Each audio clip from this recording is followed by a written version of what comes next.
broadcast network, AfterBuzz TV. Over 20 million weekly downloads in over 150 countries, and your number one source for after-show entertainment.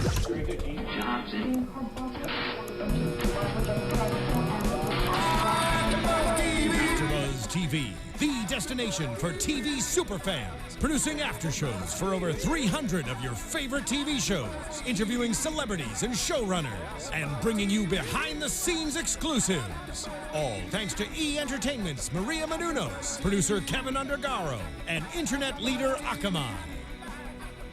Now, let the buzz begin! There it is. There's that Good Wife music. I don't know if any of you have been watching this consistently, but I have not been in studio since probably the beginning of season 6. And so I am so excited to be back here with you guys at AfterBuzz. My name is Courtney Henderson. We are here for the Good Wife AfterBuzz After Show. We're doing season 7, episode 13. It's called Judged. I am actually alone in studio tonight. My co-host was unable to be here. She's out ill, unfortunately. So hopefully we'll have a full panel back next week.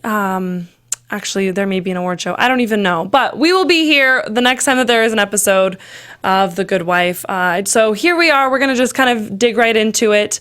The first thing I want to talk about is, of course, them sitting in court, Alicia and Luca, and they have Clayton Riggs kind of continuing to look over his shoulder. Help me is kind of what he says to Alicia, who vaguely remembers him from bond court, her, I think they said, second client. And that entire kind of case really just, I don't know what a better word, just kind of like unravels, kind of goes down the rabbit hole, if you will, because of course, Alicia being Alicia, who had a very big episode, she goes, of course, to help him because she remembers now his bail was set really high. He's been stuck in jail the whole time for 8 months, and she didn't know this because, of course, when you're a bond court judge, it's not, or sorry, not judge, when you're a bond court lawyer, it's not really the type of client that you're continually going back to, checking up on, following up with, because you make like $135 per case, and you get 45 seconds or something ridiculously quick with the client. So there's not a lot of tender love and care, if you will, for these clients. So, of course, now he's with another bond court lawyer, not being represented properly. Nobody cares. So Alicia takes the case. They go to fight against the judge. Even though he has immunity, they're trying to say that this is personal, that he wasn't actually able to keep this man in jail this long under the circumstances, that it was completely illegal, and he's abused his rights as a judge. Then the tables turn, and Clayton goes back to the previous lawyer, and to me, it just kind of blows my mind, because it's one of those where having him bounce around with these lawyers and having him sue different people, because now, of course, he's suing Alicia for malpractice, and not even really trying to go after the judge, who I personally believe is completely bullying and kind of badgering this bond court lawyer. Because, I mean, if you're a bond court lawyer, at least the way they make it look in the show, I mean, it's kind of a last resort. It's kind of, I only do this if I have to do this, and it is definitely no lawyer's dream. I don't think anybody becomes a lawyer to be a bond court lawyer. If that's not the case, please let me know. I'm strictly speaking based off of what we see in the episodes on this show, and they don't make it look glamorous or ideal or picturesque for anybody. Case in point, this guy is now trying to sue his bond court lawyer, Alicia, for way more than they have. A small, set up shop in her house firm, $300,000 bail, $300,000 malpractice payout. He's asking for over $1 million. So it just kind of looks like this Clayton guy is trying to get paid, which is really too bad, because I love watching people that Alicia goes to defend and go after.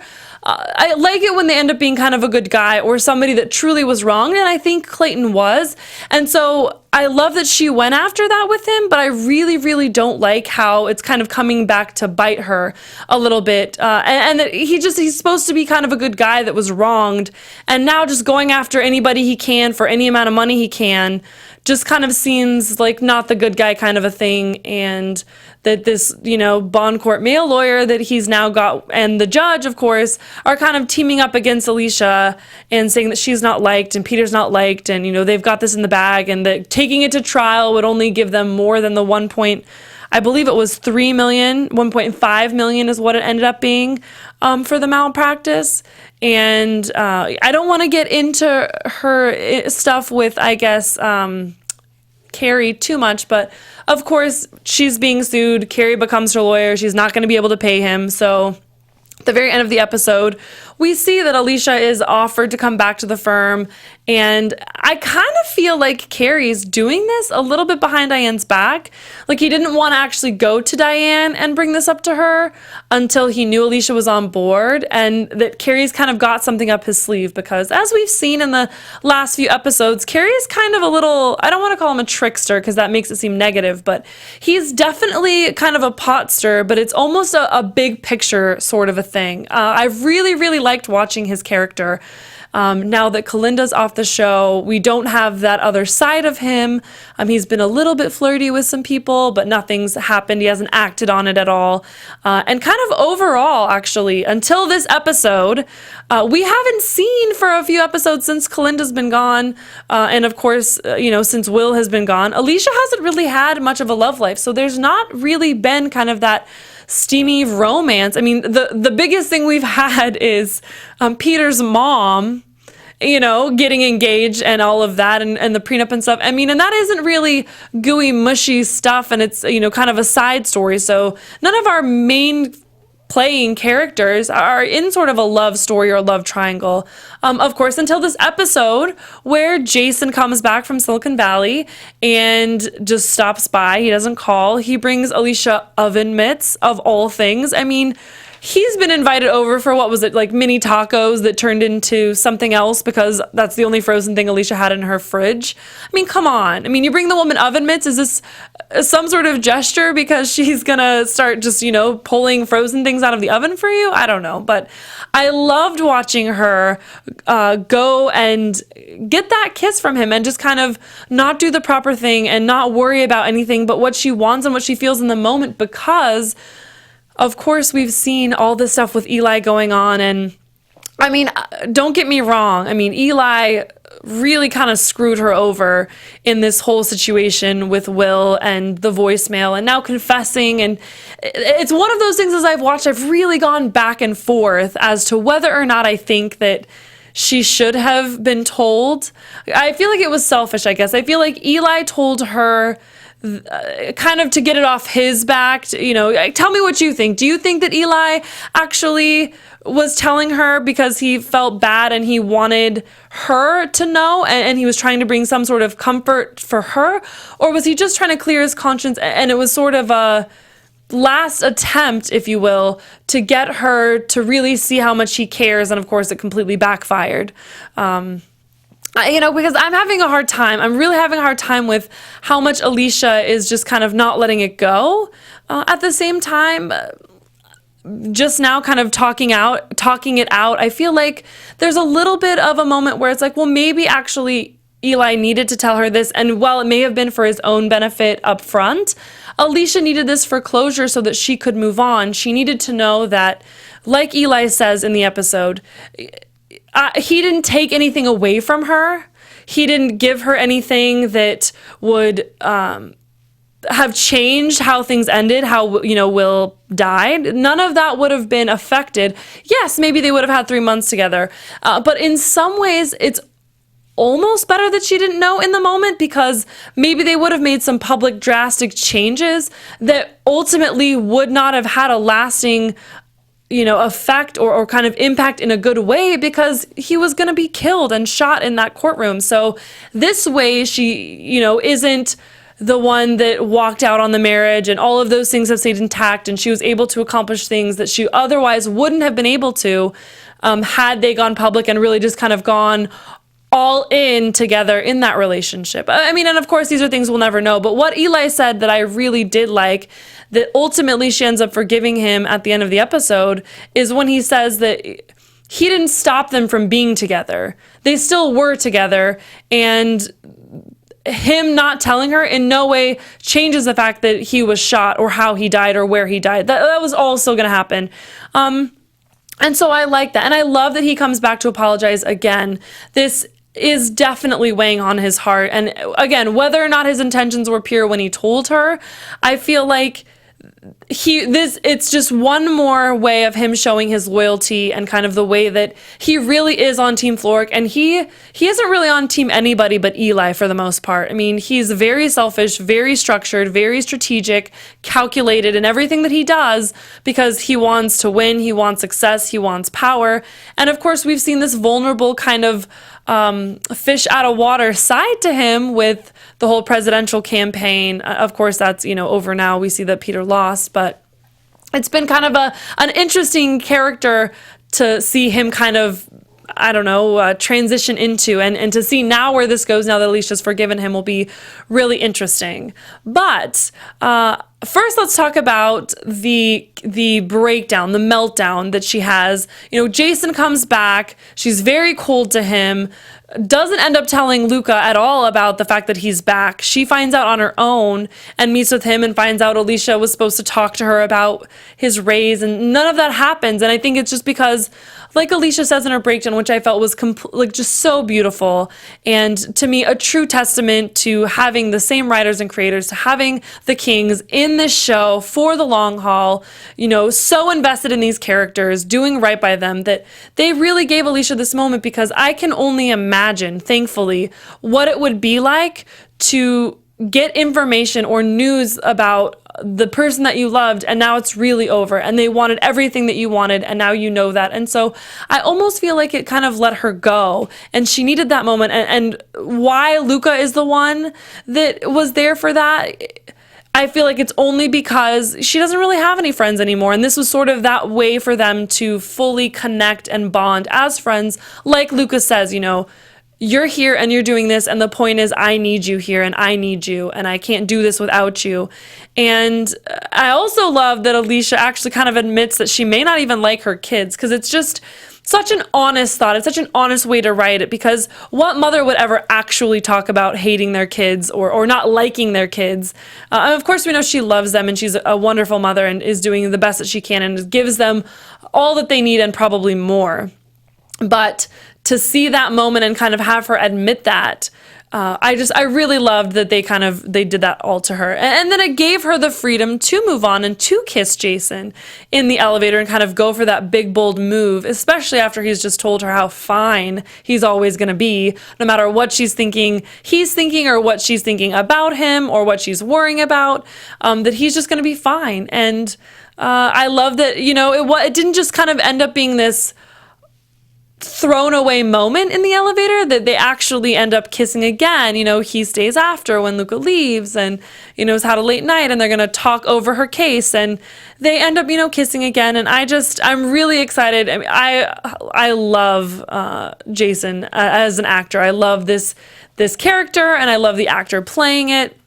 I wish I could remember his name, but I'm sorry, I don't in the moment. But so all of that is going on. At the same time, we have Diane working on this case, which I love. I love watching her fight for all of these things that are pretty relevant. I mean, this show has always been really good about keeping very relevant, on-topic things in the news politically that are going on in our world right now. So many of the things that they even mention in this episode, as Diane is representing this writer, editor for her university paper. And, of course, it's a private university, and so they've got some holes to kind of jump through, some loops to kind of find the loophole in the whole argument. But they're able to find that, and they're able to do what they need to do to kind of win the case. And Jason, of course, is a huge part of that. And they want Jason to work for them full time. And oh my gosh, is he so charming, and you don't know what he's going to do. And it's kind of driving me crazy. Okay, the actor is Jeffrey Dean Morgan that plays, oh my gosh, I can't remember his name, that plays Jason Krause on the show. I first saw him on Grey's Anatomy as Denny. So if you haven't seen that, years ago.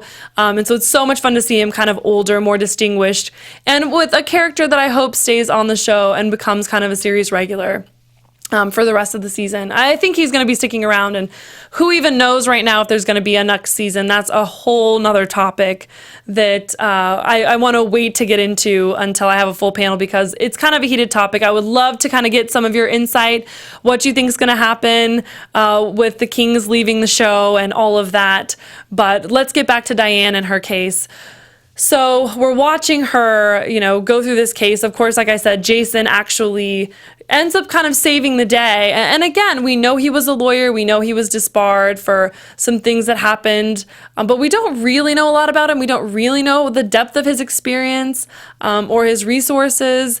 I don't think that he's a shady guy by any means. I think maybe he has a little bit of a shady past, but everybody has kind of skeletons in their closet, even with this show. I mean, we saw Carrie go to jail, for crying out loud. I mean, no one's hands are completely clean, and when they look like they shouldn't be clean, a lot of times those are the instances that they actually do have clean hands, and they've just been kind of wrongfully targeted. So I love seeing that in the end, Diane, of course, wins her case. Strong attorney as always, and I really thought that was important, because again, it goes to talking about freedom of speech and our First Amendment right, and there's so much talk today about safe space and not offending anyone, and I don't ever want to offend anybody, and I would like to think that nobody intentionally says things or does things to offend. I mean, I know that would be naive to think that that's the case, but the reality is, we do live in a country that has freedoms, and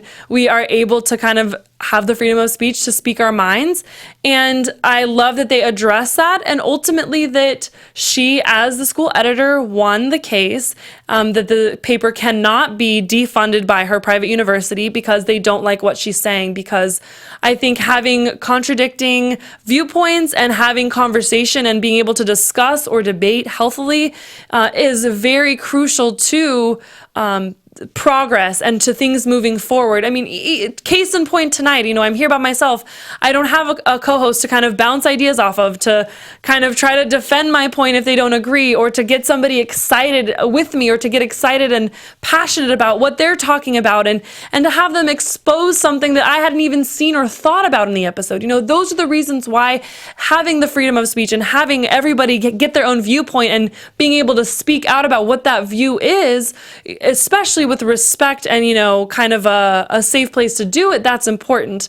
And so I love, of course, that they won the case, like I said, and I would love to know your thoughts on that. Of course, it's always a heated topic to see, two sides to a case, especially with something as political as freedom of speech. And in this case, with race or religion or color and all of those things that kind of come up when people are talking about these heated, I need a safe spot, I can't be offended type of real life cases that we see in the news, today.